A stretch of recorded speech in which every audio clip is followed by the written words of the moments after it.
historia de Gladys Monge parece sacada de una novela. Su matrimonio era un infierno, pero su divorcio fue peor, mucho más que una tragedia. El resultado final, la desgarradora separación de sus dos hijos, que según ella cuenta le fueron arrebatados cuando, en medio de una batalla legal, las despojaron de todos sus derechos. Esta noche, Gladys Monge nos narra su odisea y su incansable lucha por recuperar el amor de sus hijos. La autora del libro Madre sin hijos, hijos sin madre, nos cuenta cómo logró rehacer su vida en medio del dolor, porque con ella ahora podemos hablar. Buenas noches, Gladys. Buenas noches, Carmen. Perder un hijo, sea en la guerra, sea un accidente, sea por una enfermedad, es horrible. Pero perderlos a consecuencia de un divorcio, ¿cómo fue eso? Mira, yo estaba pasando por unos momentos difíciles en mi matrimonio y entonces yo veía que mi esposo estaba en cambio de conducta para conmigo.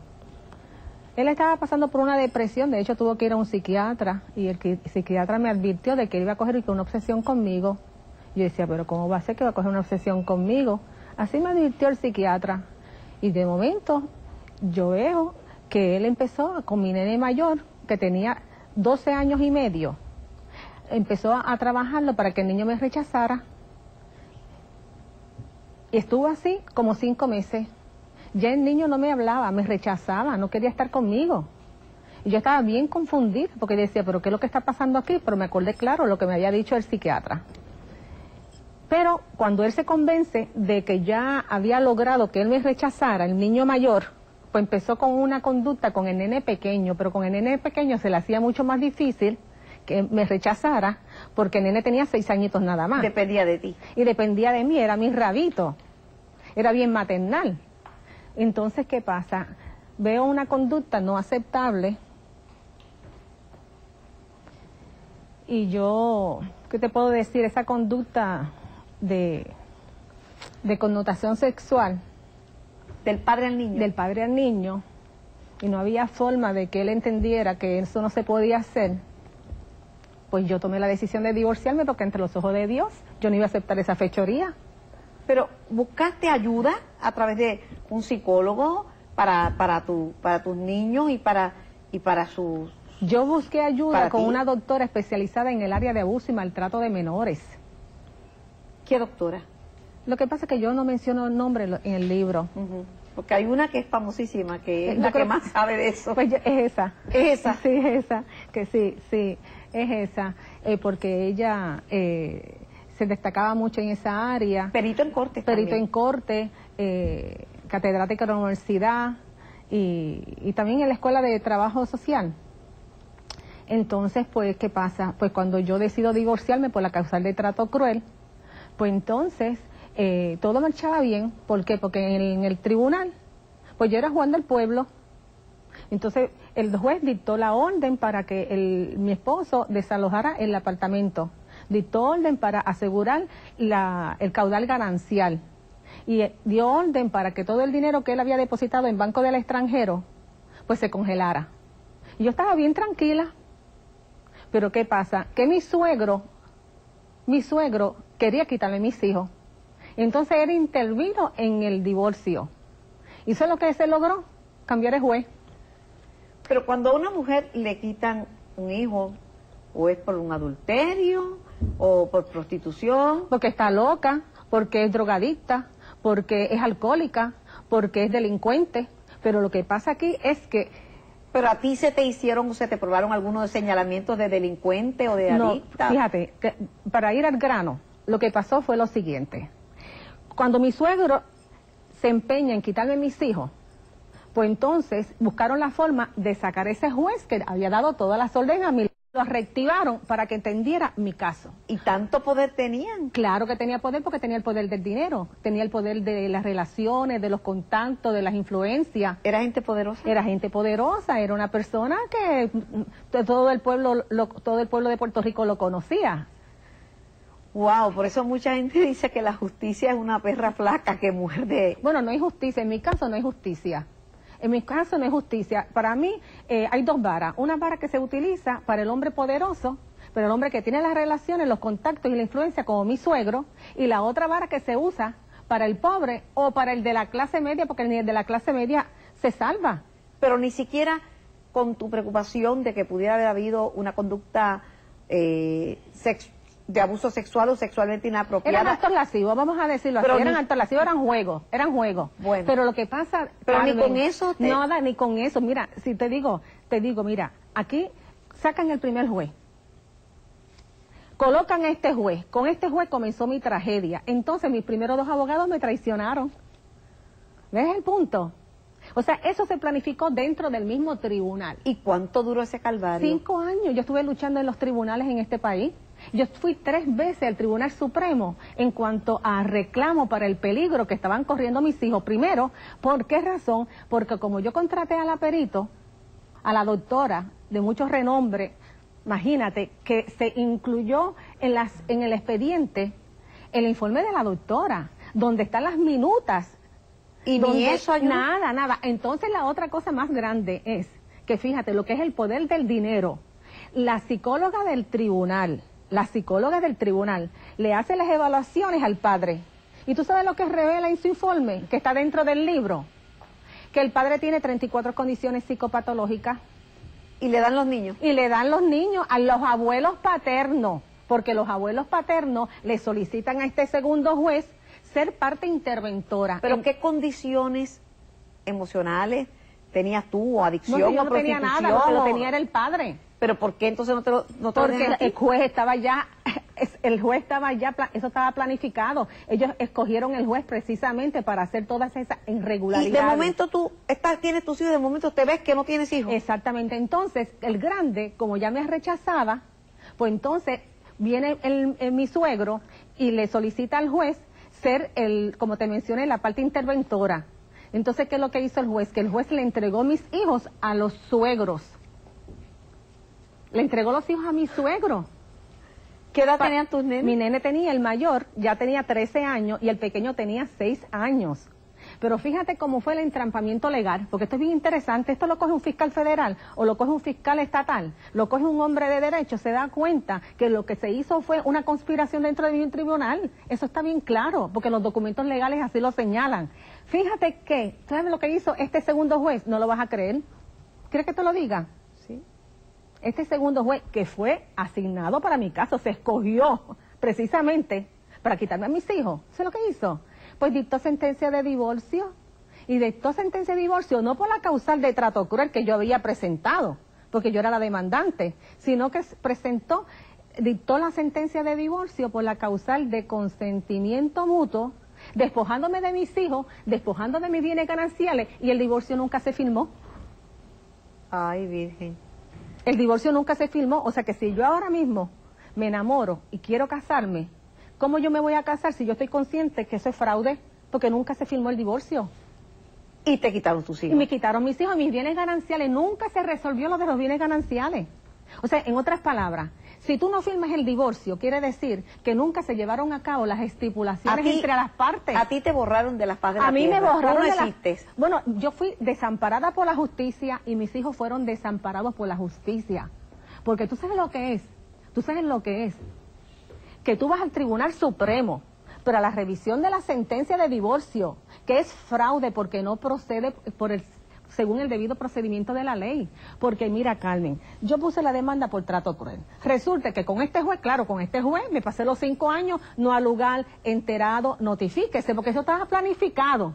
Entonces, ¿qué pasa? Que viene y me divorcia, como te expliqué, por consentimiento mutuo, pero mira, según la ley, por consentimiento mutuo, para que exista consentimiento mutuo, tienen que existir las estipulaciones entre las partes de una forma clara, detallada y precisa, según el debido procedimiento de la ley. Claro. Y eso nunca se hizo, por lo tanto es fraude. ¿Y tú dejaste de ver tus hijos o te dieron derecho? No, porque fíjate que todo fue una estrategia, porque entonces mi suegro era lo que tenía la patria, lo que tenía la custodia provisional.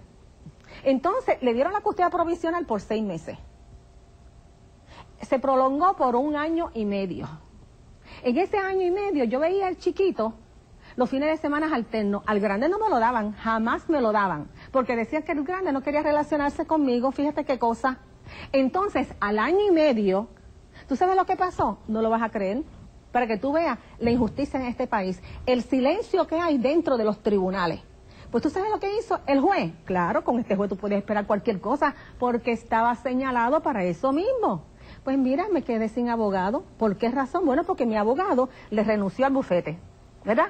Entonces, presentó su renuncia, ¿no? Entonces, pues yo no podía ir. ¿Por qué? Porque el abogado solicitó 30 días a lo que yo conseguí una representación legal. ¿Y tú sabes lo que hizo el juez? Inmediatamente me llaman por teléfono para que yo asistiera a una vista. Yo no puedo ir, le dije a la secretaria del tribunal. Yo no puedo ir porque es que yo no tengo abogado. El juez lo sabe que yo no tengo abogado. Entonces, celebraron la vista. Y como yo no fui a la vista, ahí en el libro está, resolución y orden, se dejan sin efecto las relaciones materno-filiares. Estuve 2 años sin ver a mis hijos. ¿Cómo tú describes el dolor de perder 2 hijos así en un santiamén? Sí, muy doloroso, muy doloroso. Yo decía, mira, Dios mío, sabes bien que yo tenía que tomar la decisión de divorciarme porque yo no iba a hacerme cómplice de la fechoría que estaba haciendo el papá con el nene, ¿entiendes? Entonces, están las 34 condiciones psicopatológicas del papá, que una de ellas te la voy a decir, inclinación femenina, característica femenina, pobre austocopía. ¿Tú sabes lo que es austocopía? ¿No? Que la persona no tiene capacidad de conocerse a sí mismo. Tenía 40 años de edad. ¿Cómo una persona de 40 años de edad no tiene la capacidad de conocerse a sí misma? ¿Cómo es posible que tú le entregues a los niños a un enfermo mental? Pues se los entregaron. Entonces, claro, pues yo decía, Dios mío, ¿qué más yo puedo hacer? Yo no puedo hacer más nada. Figúrate tú, me puse a estudiar bienes raíces antes de que bajara la sentencia de divorcio. ¿Para mantenerte? Para mantenerme, porque hay que pagarle a los abogados. Y años de lucha, nunca pudiste recuperar. Nunca pude recuperar a mis hijos. ¿Sabes por qué, verdad? Te podrás imaginar. Primero, el padre, sé que el padre era único hijo, ¿no? Entonces mi suegro lo que hizo fue que castró al padre de los niños, porque para tener 34 condiciones psicopatológicas, te podrás imaginar cómo creció ese único hijo. Entonces yo no quería que mis hijos fueran igual que su padre, igual que su abuelo, castrante. Y entonces, pues, cuando me quitaron a mis hijos, porque el Tribunal Supremo, tú sabes lo que es, que se hizo una petición del cerciorario, un documento legal, incluyendo el informe de la doctora especializada en el área de abuso y maltrato menores, incluyendo el informe de la psicóloga del tribunal, revelando que el padre tenía las 34 condiciones psicopatológicas y todo lo demás en cuanto a derecho se procede. Pues tú sabes que el Tribunal Supremo de Puerto Rico, la petición del cerciorario, que si se sabe lo que es una petición de cerciorario, que son 21 páginas legal, más un índice de materia, más todos los documentos legales, lo despacharon en 5 días. ¿Cómo has llenado el vacío de no tener tus hijos? Bueno, pues mira, pues clamándole a Dios por justicia, y déjame decirte, mi alma está llena de gozo, porque yo sé que se va a hacer justicia. Yo sé que a través de mi libro, las amargas experiencias que se revelan servirán de gran ayuda a mis hijos para que ellos busquen de Dios y que le diga, Dios mío, haz un milagro de sanación, haz un milagro de liberación. Tú sabes, que ellos se reencuentren, que ellos busquen de Dios para que puedan sanar esas heridas. ¿Tus hijos ya no te dicen madre? No, nada, pero ¿qué tú puedes esperar? Imagínate tú. ¿Ya no te quieren? Bueno, para mí... Pero te llaman el Día de las Madres. No, es que yo fui al 2003 a tener un reencuentro con ellos. O sea, ¿cómo te puedo decir? Fíjate que cuando el juez le entrega finalmente la custodia al padre, pues entonces se llevó al chiquito para Miami, porque sé que yo soy cubano, ¿no? Pues se fueron todos para allá, ¿ves? Entonces, mientras el grande estaba aquí, a los 4 años, que tú sabes que el caso duró 5 años, a los 4 años, al grande, ¿tú sabes cuántas veces yo lo vi? Un fin de semana y el Día de las Madres. En 4 años, porque no me lo querían entregar. ¿Te decían mamá? Bueno, claro, por supuesto que ellos me decían mamá, pero dejaron de decirme mamá. El grande nunca me llegó a decir mamá. El chiquito sí.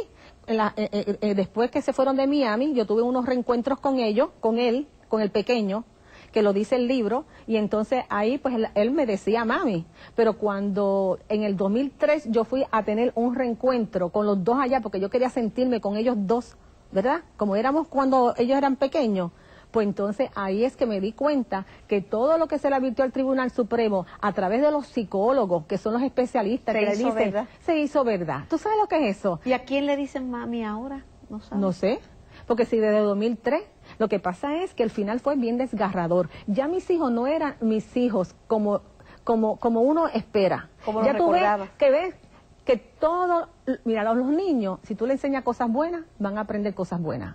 A los niños, si tú le enseñas cosas malas, van a aprender cosas malas. ¿Te miraron como una extraña? Como una extraña. Mira, te digo que nunca los vi de que los ojos secos, tú los abrazabas y era como abrazar un maniquí. Entonces el interés, como decía los psicólogos, la conducta de ellos, los posibles males de estos niños, si no se les defiende cuando sean grandes, manipulador, porque el interés es el dinero. ¿Tienes relación con tus hijos hoy día? No, si no puedo tener relaciones con mis hijos, por eso es que yo escribí el libro. Ojalá que tus sueños se hagan realidad y ojalá que... Ellos deben de imaginarse lo mucho que lo he amado, porque todavía sigo luchando por ellos. 20 años, escribir un libro dedicado especialmente para ellos, para que ellos vean la verdad, porque la verdad es lo que nos hace libres. Gracias, Gladys, por contarnos tu historia y ojalá que se produzca ese milagro. Sí, hay que vivir de la esperanza, ver de esperanza. Ver de esperanza, ojalá. Eso es así. Gracias, Gladys. Carmen.